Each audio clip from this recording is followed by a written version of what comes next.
This is a story that I, along with my army comrades, lived through as we were victims of an attack. It happened recently. Just a few years ago, I am an active soldier, and during one of our missions, we were sent to a northern Mexican state. There, we encountered something that left us all shocked and terrified. My platoon consists of 20 men, and our task in the mountains was to provide training for the local forces. One morning, we set out like we did every day, marching along as usual. We had already established our coordinates, but it was a long way off. Walking would take us 3 days to get there. We passed the first day without incident, and by nightfall, we had to make camp in a part of the mountain to sleep. That night, something strange happened. In the early hours, we started to hear strange noises in the distance. It sounded like mournful wailing, so intense and heartbreaking. It was like someone was being tortured.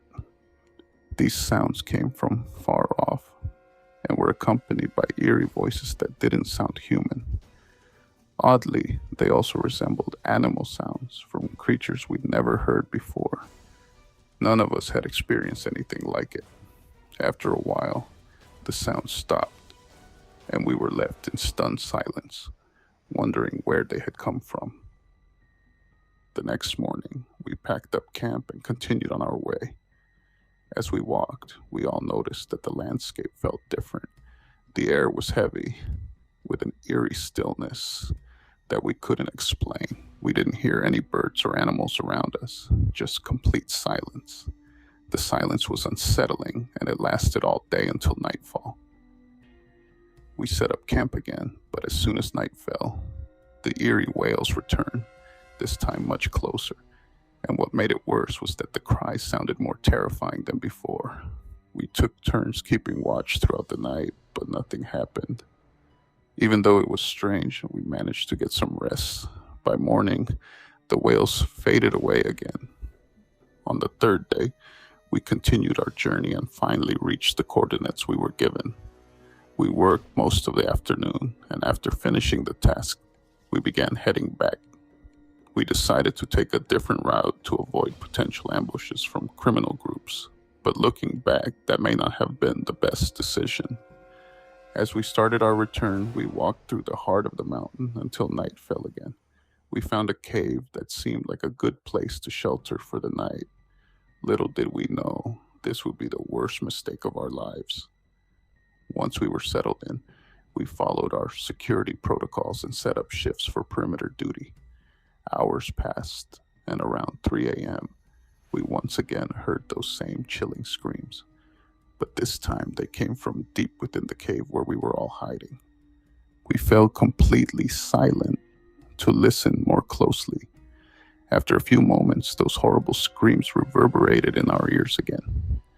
We decided to split up into smaller groups. I would go in to see what was happening while the others stayed outside.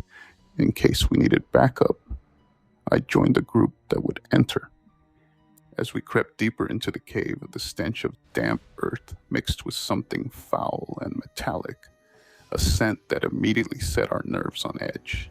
We reached the back of the cave, and there, in the shadowy depths, we finally saw the source of the terrible wails. The gruesome sight made our blood run cold.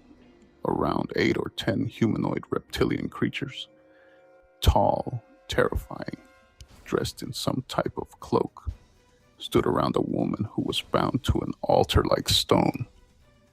These creatures were easily 7 feet tall, with scaly, dull green skin that shimmered in the dim light. Their faces were reptilian, like a cross between a lizard and a predator, with sharp, jagged teeth and long, menacing claws. They were performing a ritual, their eyes glowing with an unnatural yellow hue, as they seemed to chant in an unearthly language. The woman they were sacrificing was pale and unmoving, her body twisted in ways that made it clear she was already beyond saving. We froze in horror, unable to process what we were witnessing. The grotesque scene felt like something out of a nightmare, too impossible to believe. We stood there, barely breathing, just watching in shock. But then, as if they sensed our presence, one of the creatures suddenly turned toward us. It let out a low, guttural growl that shook the very air around us. Its yellow eyes locked onto ours, and a terrible realization hit me. This was no hallucination. They had seen us. Panic surged through my veins. Without thinking, we turned and ran, our hearts racing. The creatures were quick to react, moving with a terrifying swiftness on all fours. It was like they could glide across the ground, their claws scraping along the stone floor, their bodies twisting and turning in unnatural angles as they climbed the walls and ceiling of the cave with shocking agility. We sprinted as fast as we could, but the creatures were gaining on us, their heavy breathing echoing in the confined space. We fired our rifles, aiming for their heads, but the bullets seemed to have no effect. The sound of gunfire echoed through the cave, but it was like shooting at stone. The creature's thick, scaly skin absorbed the bullets, as though they were nothing more than a nuisance. It felt like our weapons were useless. In desperation, we kept firing, but the creatures just kept coming, relentless and fast. We kept running, but as we rounded a corner, 3 of my comrades were caught. The creatures were on them in an instant, their claws tearing through flesh with horrifying speed. The sounds of crunching bone and tearing flesh filled the air, making my stomach twist with terror. I heard one soldier scream as his arm was ripped off, the bone snapping with a sickening crack. Another soldier lost his arm in a savage swipe, blood spraying across the cave's cold floor. A third soldier was thrown to the ground, his abdomen ripped open with such force that his insides spilled out. I didn't dare look back as we kept running, the fear driving us forward with every step.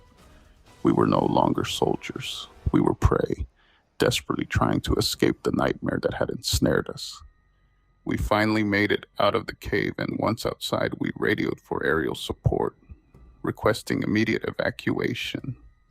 We explained everything that had happened in detail. We quickly formed a defensive perimeter to defend against the creatures, but they did not emerge from the cave. About 10 or 15 minutes later, a strange black helicopter arrived at our position. Immediately, we knew it wasn't one of ours. We feared the worst for just a moment.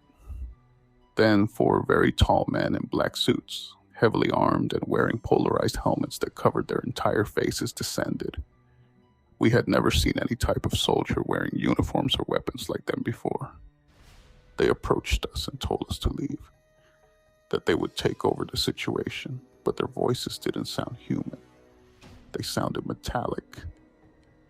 They then proceeded into the cave, and moments later, gunfire erupted inside the cave. The sound of heavy gunfire echoed through the walls, followed by the guttural roars and screeches of the reptilian creatures.